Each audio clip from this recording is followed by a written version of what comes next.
15ই August ভারতের সঙ্গে শ্রীলঙ্কার যে টেস্ট সিরিজটা আরম্ভ হয়েছে, সেখানে কিন্তু প্রথম দিনে কিন্তু ভারত দুর্দান্ত কিন্তু ব্যাটিং করেছে। প্রথমে ওপেনিং করেছিল জয়সওয়াল এবং রাহুল।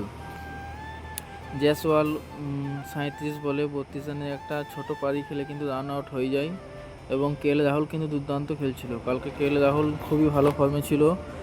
77 রান করার পর কিন্তু সে রিটায়ার্ড আউট হয়ে যায়, কারণ তার কিছু চোটের কারণে সমস্যা হয়েছিল এবং সে কিন্তু মাঠ থেকে বেরিয়ে যায়। 3 নম্বরে কিন্তু দেবদুল পাডিক্কল কিন্তু অসাধারণ খেলেছে। দেবদুল পাডিক্কল 131 রানে কিন্তু নট আউট আছে প্রথম দিনে, এবং দেখা যাক যে আজকে কী হয়।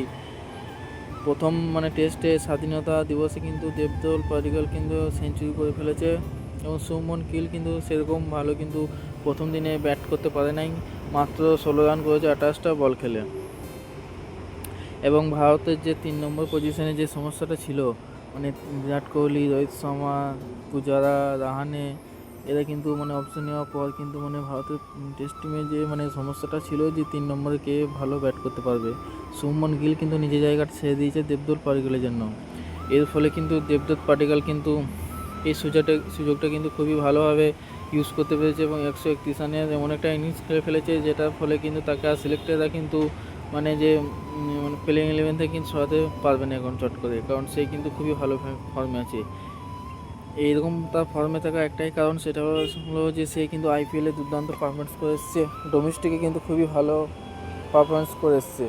এবং একটা জিনিস কি, যে প্লেয়াররা কিন্তু ডোমেস্টিকে ভালো খেলে আসে তাদের মধ্যে কিন্তু একটা কনফিডেন্স আগে থেকেই হয়ে থাকবে, এবং তারা কিন্তু বড় ম্যাচে কিন্তু খুবই একটা ভালো পারফরমেন্স করে কিন্তু নিজেদের টিমকে জেতানোর ক্ষমতা রাখে। এই ম্যাচে যেরকম বুমরা চোটের কারণে বাইরে হয়ে বেরিয়ে যাওয়ার পর কিন্তু আকিব নাবি কিন্তু তাকে রিপ্লেস করেছে, এবং রবি শাস্ত্রী কিন্তু বলেছে যে আকিব নাবি কিন্তু এই সিরিজে কিন্তু সবথেকে বেশি উইকেট নেওয়ার সম্ভাবনা আছে, কারণ সে ডোমেস্টিকে